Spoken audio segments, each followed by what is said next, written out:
Bonjour à tous et à toutes, j'espère que vous allez bien.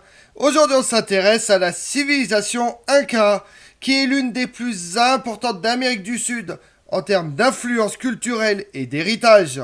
Les Incas étaient à l'origine une petite tribu qui gagne progressivement en puissance pour conquérir les autres peuples tout au long de la côte de la Colombie à l'Argentine. Vous voulez en savoir plus sur les Incas? Venez avec moi.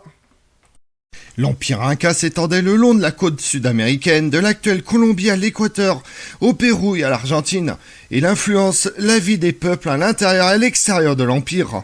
C'était le plus grand empire précolombien des Amériques, s'étendant sur 770 000 km², avec une population estimée entre 6 et 14 millions de personnes.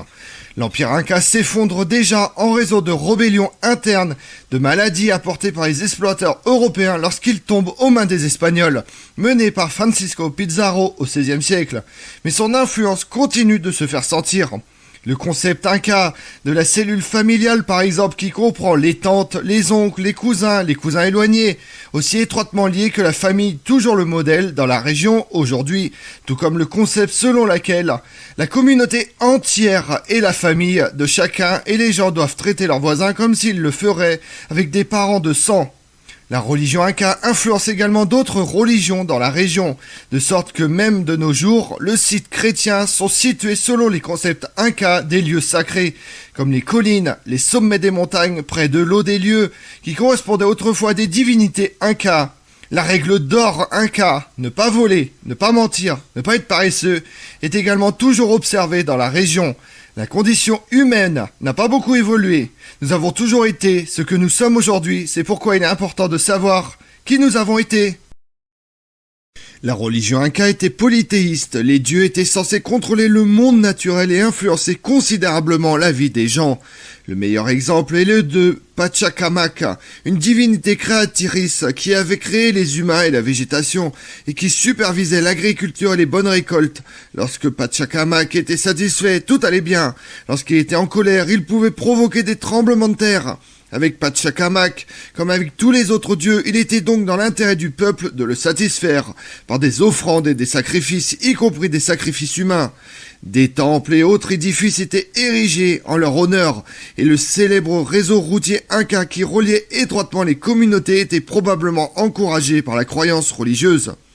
Si un signe était donné par un dieu à un endroit, il fallait que la nouvelle parvienne à quelqu'un qui puisse l'interpréter. La religion Inca encourageait la croyance en 3 royaumes. Ana Pacha, le monde supérieur également connu sous le nom de Terre du Soleil, où vivaient les dieux Soleil Inti et la déesse Lune Mama Kila. Ensuite, il y avait le monde intermédiaire où vivaient les humains, les animaux et la végétation. Enfin, le monde souterrain surveillé par Supai, le dieu de la mort. Les Incas avaient un concept de paradis et d'enfer avant l'introduction du christianisme dans la région. La règle centrale de la religion Inca correspondant à la règle de ne pas voler, ne pas mentir, ne pas être paresseux. Si l'on respectait cette règle, à la mort, on se rendait au pays du soleil, où il faisait toujours chaud et agréable et où les dieux sont proches. Si l'on ignorait cette règle, on se rendrait, après la mort, aux enfers, où il faisait toujours froid, et où l'âme se sentait seule dans les ténèbres éternelles. La société était basée sur la cellule familiale et la communauté environnante était soutenue par l'agriculture. Chaque Aïlu était responsable d'une certaine superficie de terre qu'il cultivait, et chaque Aïlu était supervisé par un groupe de nobles connus sous le nom de Curacas. Le gouvernement Inca partait de ce niveau le plus bas et montait dans une hiérarchie de groupes de 10, chacun supervisant celui du dessous, jusqu'au roi au sommet. Les hommes étaient favorisés, mais les femmes étaient très respectées et pouvaient servir comme prêtresses et occuper des postes gouvernementaux. Les enfants suivaient la position, le rôle ou le travail de leurs parents et la plupart des femmes étaient censées suivre leur mère en se mariant, en ayant des enfants et en s'occupant du foyer, même si certaines étaient également ou exclusivement prêtresses ou brasseuses de bière ou exerçaient d'autres professions. Lorsque les femmes se mariaient, elles devenaient membres de la famille de leur mari et travaillaient la terre de cette famille. Les femmes préparaient les repas, et l'on pense que les Incas furent les premiers à cultiver la pomme de terre dans la région. Le repas du soir, au cours duquel la famille et la communauté élargie se réunissaient était le rituel quotidien le plus important au cours duquel les dieux étaient remerciés et les gens se fréquentaient. Les activités récréatives comprenaient le sport, le chant, les contes et les courses.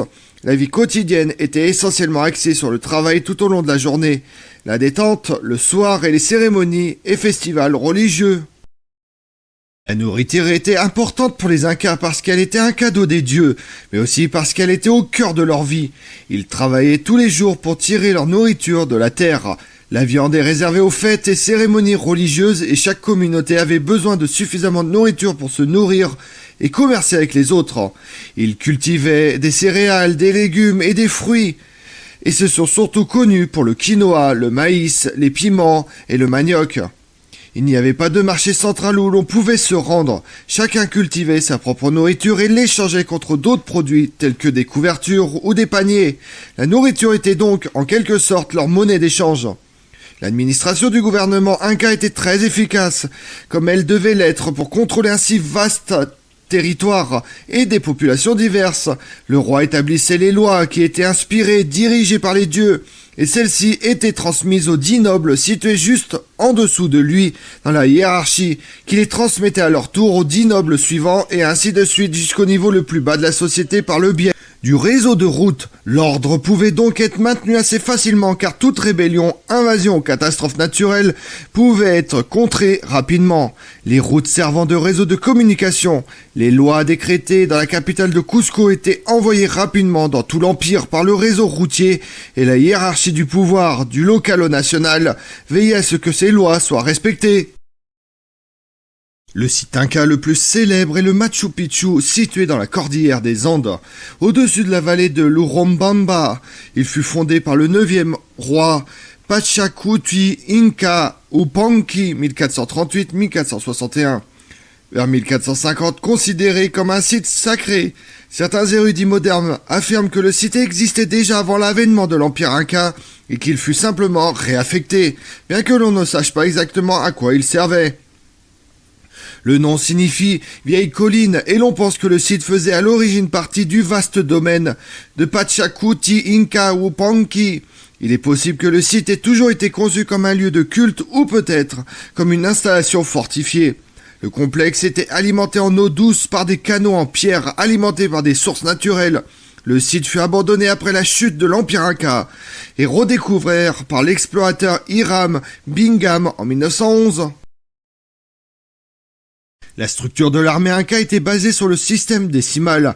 Une escouade de 10 hommes était commandée par un officier, une troupe de 100 hommes commandée par un Pachaca Curaca. Un corps de 1000 hommes était sous le commandement du Waranka Kuruka. Une armée de 10 000 hommes était dirigée par le Unu Kuruka. L'ensemble des forces était officiellement placé sous la direction et l'autorité du roi. Les troupes étaient composées d'Inca et de non-Inca, personnes conquises par l'Inca et enrôlées dans le service militaire en cas de besoin. Les hommes âgés de 25 à 55 ans étaient appelés à servir en cas de besoin par des messagers envoyés le long du réseau routier et étaient tenus de répondre à l'appel. Ils pouvaient emmener leurs femmes avec eux ainsi que leurs jeunes fils, n'ayant pas atteint l'âge militaire, qui servaient de bagagistes et d'assistants. Tous les hommes Incas étaient formés au maniement des armes dès leur plus jeune âge et ceux qui étaient considérés comme des Incas de sang pur pouvaient servir dans l'unité d'élite des gardes du corps du roi. L'Empire Inca tombe aux mains des conquistadores espagnols de Francisco Pizarro en 1533, mais il était déjà en déclin depuis un certain temps. L'Empire Inca, comme l'Empire assyrien, s'était étendu par la conquête et les peuples assujettis étaient extrêmement mécontents de cette situation. Francisco Pizarro sut exploiter cette dynamique et retourner les peuples assujettis contre les Incas considérés comme des oppresseurs. Lorsque Pizarro arrive dans la région, des rébellions étaient déjà en cours dans tout l'Empire. Comme on l'a vu, on se souvient des Incas pour leur contribution à la religion, l'architecture et à travers leur célèbre réseau de routes à travers la région, tout comme leur construction majestueuse comme le Machu Picchu. Je vous remercie d'avoir suivi cette vidéo en ma compagnie. Si vous voulez connaître mes autres vidéos, retrouvez-moi chaque matin à partir de 6h45 sur ma chaîne YouTube Tout sur l'Histoire avec Damien, mais également sur les réseaux sociaux, Twitter et Instagram, Histoire Damien. Et pensez à liker, commenter et vous abonner. Je vous remercie à tous.